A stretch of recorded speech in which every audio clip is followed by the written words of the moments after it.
I don't think people have any idea what's really happening in Gaza and why it is happening. A few weeks ago, right before this war in Gaza ignites, Netanyahu goes to the United Nations General Assembly and he holds up this map and declares his plan for a new Middle East. And people are going, what is this stupid line this guy's drawing with a red marker?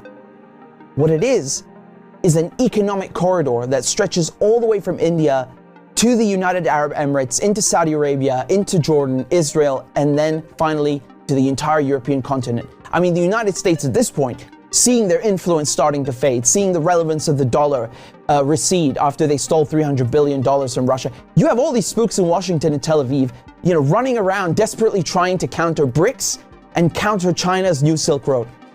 And this is their answer. This is a rival to the new Silk Road. Remember, the ancient Silk Road is the largest, most important trade route in human history. This thing is enormous. It stretches all the way from China to Syria to the Mediterranean Sea. The Chinese know how important this thing is and they want to revive it. It is the future of world economics, trade, and politics. Within the span of a few weeks, Iran and Iraq have signed a railway deal. So now you have a rail link for the new Silk Road. And President Assad of Syria, who the West have been trying to isolate for over a decade, is now visiting China, the world's largest economy, and signing a strategic partnership. This is pivotal. So now the new Silk Road has rail access all the way to the Mediterranean Sea through Syria's port in Latakia. So not just land, but maritime trade. This is crucial. And as enormous and important as all of this is just one aspect. This is just one aspect. You still have the gas. How can we talk about the Middle East without talking about gas and oil? When the US instigated the Maidan coup in 2014, that wasn't just about NATO expansion and encirclement of Russia.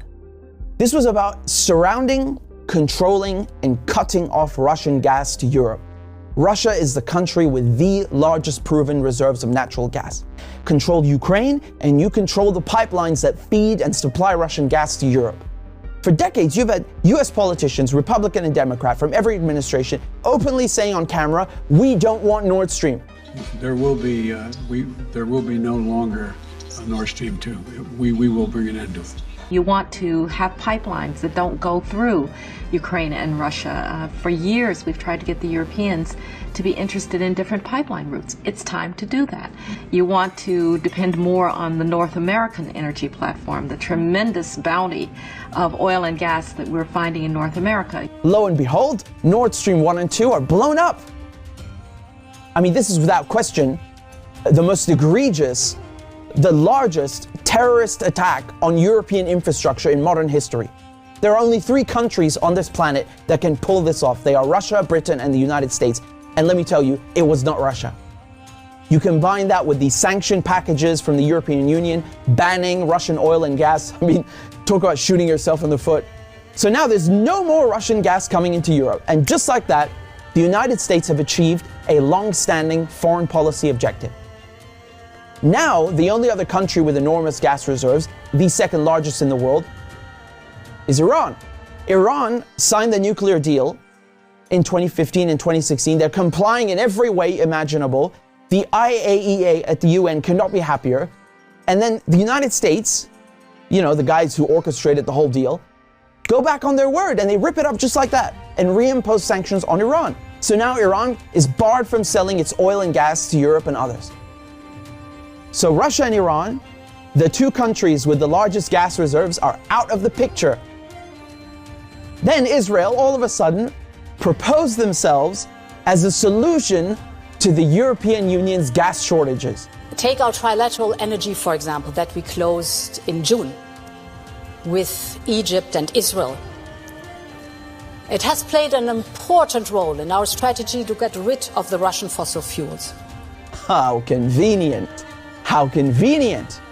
In 2010, they conduct a geological survey and find this monstrous giant gas field in the Middle East. It's called the Leviathan, and it's in the Mediterranean Sea on the Levantine Basin. That means it's right off the coast of Palestine, Lebanon, Syria.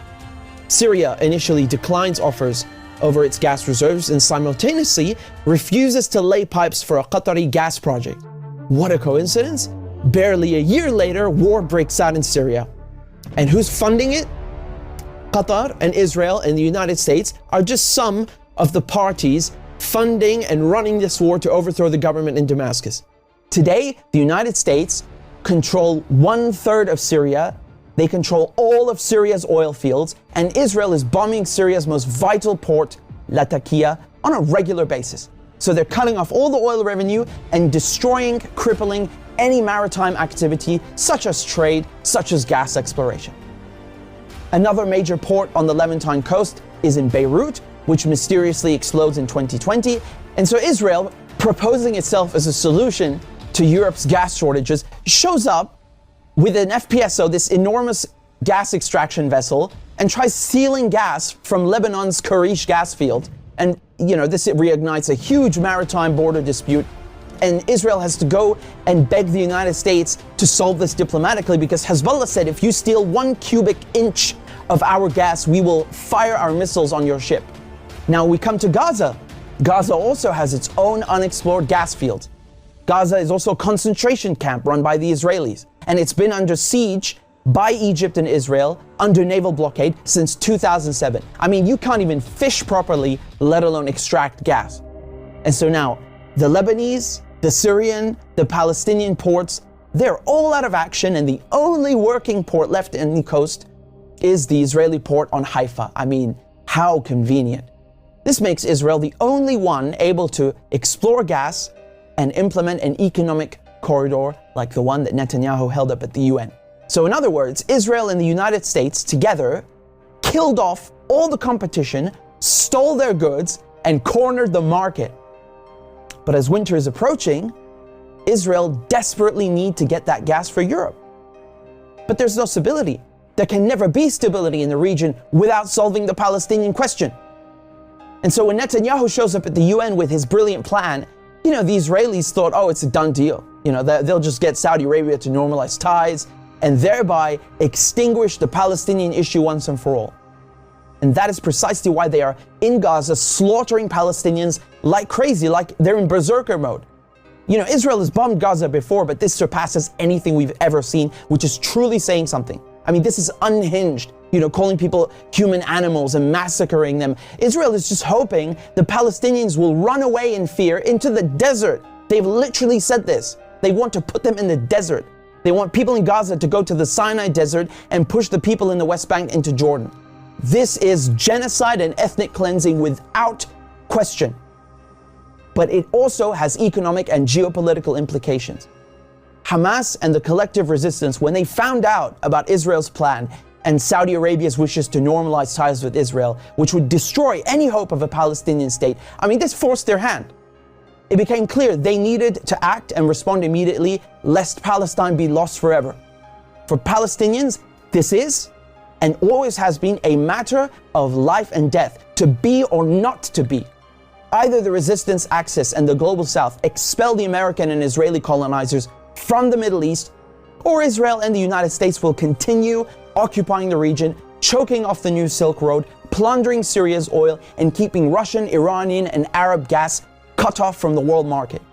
This is a decisive moment, and not just for Palestine, because the victors will end up drawing the new map of the world to come.